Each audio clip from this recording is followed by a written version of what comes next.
नमस्ते दोस्तों, क्या हाल चाल है आप सबके? उम्मीद करता हूँ आप सब ठीक होंगे, बढ़िया होंगे, मैं भी ठीक हूँ। तो दोस्तों, कल भारत के विदेश मंत्रालय यानी कि भारत के ministry of external affairs, foreign affairs ministry की तरफ से एनुअल रिपोर्ट 2022 की 22-23 की जारी की गई। वैसे वो रिपोर्ट मैंने पढ़ी तो नहीं है, मैंने सिर्फ उसके ऊपर मीडिया रिपोर्ट्स ही देखी हैं। बताया जा रहा है कि उस वो 345 पेजों की रिपोर्ट है, जिसमें मीडिया रिपोर्ट्स फोकस थी पाकिस्तान और चाइना के ऊपर, और मैं भी यही देखना चाहता था कि पाकिस्तान और चाइना को लेके उसमें क्या आने वाला है।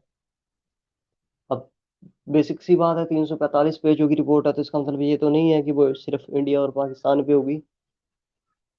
वो है तो सारी दुनिया के ऊपर, इंडो पैसिफिक हो या फिर US, Australia, Japan, BRICS, Russia, जहाँ जहाँ हमारे रिलेशंस हैं सबके ऊपर ही है लगभग। परंतु जो मेन फोकस है वो इंडिया के फॉरेन ऑफिस की रिपोर्ट का मेरा पाकिस्तान और चाइना को लेके, क्योंकि आपको पता ही है इनको लेके कैसे रिलेशन है, तो इनके बारे में क्या आता है वो देखना जरूरी था। तो अब मैं बताता हूँ जो मैंने मीडिया रिपोर्ट्स में पढ़ा है। मैंने रिपोर्ट नहीं पढ़ी, मैं फिर बता देता हूँ। मैंने सिर्फ अखबारों में, मीडिया साइट्स पे ही उस रिपोर्ट के बारे में जो मीडिया रिपोर्ट्स आ रही है वही पढ़ी है। मैंने सीधा रिपोर्ट नहीं पढ़ी। तो अब बात कर लेते हैं जी हम। मैं ओपिनियन भी दूंगा अपना, आपको पता ही है जो हमारा फॉरेन ऑफिस है उसने पाकिस्तान और चाइना को लेकर क्या क्या कहा है। तो सबसे पहले बात कर लेते हैं पाकिस्तान के बारे में। पाकिस्तान के बारे में हमारे फॉरेन ऑफिस ने ये कहा है कि पॉजिटिव बात ये है कि पिछले 2 साल से सीज फायर है एलओसी के ऊपर। आपको पता ही है, लगभग 2 साल हो गए हैं एलओसी पे सीज फायर हुए। इसका मतलब ये भी साबित हो जाता है कि हम कभी सीज फायर वायलेशन नहीं करते थे, वायलेशन उनकी तरफ से होती थी। क्योंकि अब उनका सारा फोकस उनके दूसरे बॉर्डर की तरफ है, अफगान बॉर्डर की तरफ। क्योंकि आपको पता ही है वहाँ के हालात, जब से उनके इस्लामिक बिरादर पावर में आए हैं, दहशतगर्दी पे दहशतगर्दी उनके मुल्क में हो रही है, तो उनका पूरा फोकस उस तरफ है। वो खुद भी मार देते हैं अफगान तालिबान इनको कई बार, और टेररिस्ट जो ग्रुप है। तो इस वजह से उनका ध्यान इंडिया की तरफ नहीं है, इसलिए एलओसी पे शांति, आपको पता ही है। और इस बात का अप्रिशिएट भी किया गया है, और हम भी अप्रिशिएट करते हैं। पिछले 2 साल से एलओसी पे शांति है, जब से अफगान तालिबान पावर में आया है, क्योंकि सारा फोकस पाकिस्तान का उस तरफ है, और होना भी चाहिए, क्योंकि इस वक्त वहां से ज्यादा थ्रेट है उनको। ये मेरा पर्सनल ओपिनियन था। रिपोर्ट में तो यही कहा गया कि अच्छी चीज है। अब अगर हम देखें, एक चीज को और मेंशन किया गया है 26/11 के बारे में, यानी 26/11 के हमलों के बारे में, कि अब तक पाकिस्तान ने उसे पूरा नहीं किया है। उसकी जो ट्रायल्स हैं, वो तो मुझे उम्मीद भी नहीं है इनसे कि ये पूरा करेंगे। मेरी माने तो ये उम्मीद इनसे करनी भी नहीं चाहिए कि उसे पूरा करेंगे। पर जो मेन कंसर्न की बात है पाकिस्तान को लेके जो इस रिपोर्ट में है, वो अब मैं आपको बताने जा रहा हूँ। वो ये है कि पाकिस्तान लगातार, इस बार हमारा है पर लगातार पिछले साल भी उन्होंने कई बार इन्फिल्ट्रेट करने की कोशिश की है। बॉर्डर क्रॉसिंग जो टेररिस्ट ग्रुप्स हैं, एक्सट्रीमिस्ट हैं, उनको बॉर्डर क्रॉस कराने की कोशिश की गई है, इन्फिल्ट्रेट करने की कोशिश की गई है। और drugs smuggling, weapon smuggling Pakistan border से आपको पता ही है होती रहती है। ये तो हम भी खुद कई बार मीडिया रिपोर्ट्स में पढ़ते रहते हैं सारा साल कि आज यहाँ ड्रोन गिराया गया है। कभी आप एलओसी पे देखेंगे, लाइन ऑफ कंट्रोल पे, और कभी पंजाब से खबर आती है, कभी राजस्थान से खबर आती है इंटरनेशनल बॉर्डर पे कि ड्रोन क्रॉस कराया गया है ड्रग्स के साथ या वेपन्स के साथ।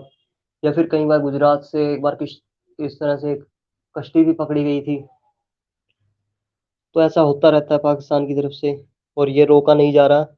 इसको लेके भी एमई ने कहा है कि हमने कई बार इनसे बात करने की कोशिश की है, पर ये इन्फिल्ट्रेशन और स्मगलिंग रुक नहीं रही है पाकिस्तान की तरफ से,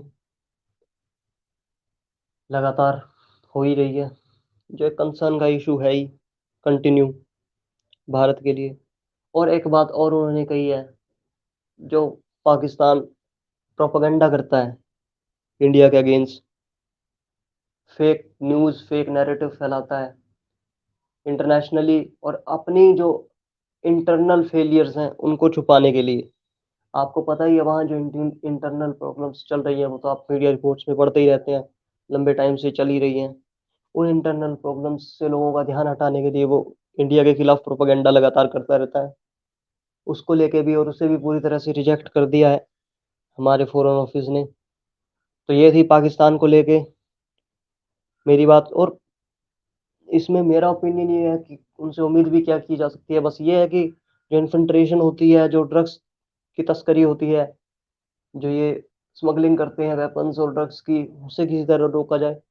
और प्रोपेगेंडा का भी कुछ ना कुछ हमें करना पड़ेगा, इनको किसी तरह काउंटर, ये बहुत ज़रूरी है। काफ़ी हद तक किया जाता है पाकिस्तान के प्रोपेगेंडा को काउंटर, पर हमें ज़रूरत है थोड़ा अग्रेसिवली उसे काउंटर करने की, क्योंकि बहुत दिक्कतें पैदा करता है वो। इंटरनेशनली तो हमारे खिलाफ चलो वो क्या करेगा, पर मुझे अफसोस इस बात की होती है कि वो अपने लोगों के लिए थोड़ी ध्यान दे तो ज़्यादा बेहतर है, प्रोपेगेंडा करने की बजाय, जो वहाँ सिचुएशन है। अब ज़रा बात कर लेते हैं दोस्तों चाइना के बारे में। ये मेरा सबसे मेन पॉइंट है, जिसमें मैं लंबी सी तो डिस्कशन ज़्यादा नहीं करूँगा। चाइना को लेके हमारे जो फॉरेन ऑफिस है, जो मैंने मीडिया रिपोर्ट्स में पढ़ा है, उसने कहा है कि चाइना के साथ हमारे रिलेशंस कॉम्प्लेक्स हैं, यानी कि नॉर्मल नहीं, जो कई बार हमारे फॉरेन मिनिस्टर भी कह चुके हैं कि हमारे नॉर्मल नहीं है। उसमें भी ये कहा गया है, मीडिया रिपोर्ट्स के मुताबिक कॉम्प्लेक्स वर्ड का इस्तेमाल किया गया है, यानी कि उलझे हुए से रिलेशंस वो है ही। और जहां तक मैंने रिपोर्ट्स पढ़ी है, उसमें बताया गया है कि 2020 से, अप्रैल मई 2020 से, जो एलएसी के ऊपर, लाइन ऑफ एक्चुअल कंट्रोल के ऊपर, चाइना चेंज करने की कोशिश कर रहा है स्टेटस को, उसे भारत प्रॉपर जवाब दे रहा है। भारत की मिलिट्री, भारत सिक्योरिटी फोर्सेस, जो कोशिशें लगातार पिछले 3 साल से चाइना की तरफ से हो रही है, उसका प्रॉपर जवाब दिया जा रहा है चाइना को। ये बात उन्होंने कही है। और उन्होंने ये भी कहा है कि हम कोशिश कर रहे हैं कि चाइना के साथ बैठ के इस पे बात की जाए, पर अभी वही बात की इस वक्त रिलेशंस कॉम्प्लेक्स है। पर ये भी कहा है उन्होंने कि आगे भी चाइना को इसका जवाब लगातार दिया जाएगा। अगर वो बॉर्डर पे कुछ भी करने की कोशिश करेगा या स्टेटस को चेंज करने की कोशिश करेगा, तो उसका प्रॉपर जवाब हमारी सिक्योरिटी फोर्सेस और गवर्नमेंट ऑफ इंडिया कंटिन्यूसली देगी। और ये ज़रूरी भी है, एज एन इंडियन हमारे लिए भी बहुत ज़रूरी है कि हमें जवाब दें, हमें ये बताएं कि हम अपनी सॉवरेनिटी के साथ कोई कॉम्प्रोमाइज़ नहीं करेंगे। ठीक है। अगर कंक्लूजन देखा जाए, तो इसमें ये मैंने मीडिया रिपोर्ट्स में पढ़ा है कि हमें नहीं लगता कि दोनों के साथ रिलेशंस हाल फिलहाल या नज़दीक किसी टाइम पे सुधरते हुए मुझे इतने नहीं लग रहे, पर कोशिश की जा सकती है। कुछ अच्छे स्टेप्स भी हुए हैं दोनों के बीच में, चाहे आप इंडिया पाकिस्तान या इंडिया चाइना को ले लें, पर अभी रिलेशंस स्ट्रेन है, तनाव है बिल्कुल। मेरी पर्सनल ओपिनियन में मुझे लगता नहीं है कि दोनों के साथ रिलेशंस कोई खास अच्छे होने वाले हैं। अब देखना ये है कि इसका जवाब पाकिस्तान और चाइना क्या देंगे। क्या वो कुछ कहेंगे या नहीं कहेंगे? कहेंगे तो ज़रूर, मुझे इस बात की उम्मीद है, पर देखते हैं। ये ये थी मेरे ओपिनियन से। देखिए, हमें ना कुछ करना पड़ेगा इन दोनों का। दोनों मिलके भी कई बार प्रॉब्लम्स क्रिएट करते हैं हमारे लिए, क्योंकि हमें पता नहीं चलता है इंटरनली, ये काफ़ी गठजोड़ रहता है। अगर आप चाइना को भी देखें, तो भी वो भी जो माओवादी हैं और नक्सलवादी हैं, उनको भी वो भी सपोर्ट करता है।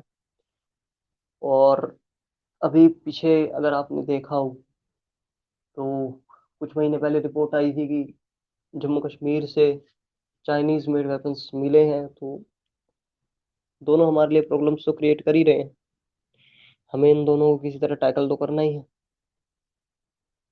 और हम करेंगे भी दोनों को। पर इससे ये जरूर क्लियर हो गया है कि दोनों के साथ हमारे रिलेशंस हाल फिलहाल मुझे ठीक होते हुए नजर नहीं आते। मेरे पर्सनल ओपिनियन में तनाव बना रहेगा। हमें अपने काम पे ध्यान देने की जरूरत है, अपने आप को स्ट्रोंग करने की, मजबूत करने की, यूनाइट करने की, स्टैंड होने की जरूरत है अपने कंट्री के लिए। बाकी ये था मेरा पर्सनल ओपिनियन इस रिपोर्ट के बारे में। आप क्या सोचते हैं? आप नीचे दिए गए कमेंट सेक्शन में कमेंट कर सकते हैं। फिर मिलते हैं किसी और टॉपिक पे, किसी और वक्त आपसे बात करेंगे टाइम निकाल के। अगर कोई अच्छा सा टॉपिक मुझे मिलता है आपसे बात करने के लिए, तब तक के लिए ध्यान रखिएगा अपनी सेहत का, अपने आसपास के लोगों का।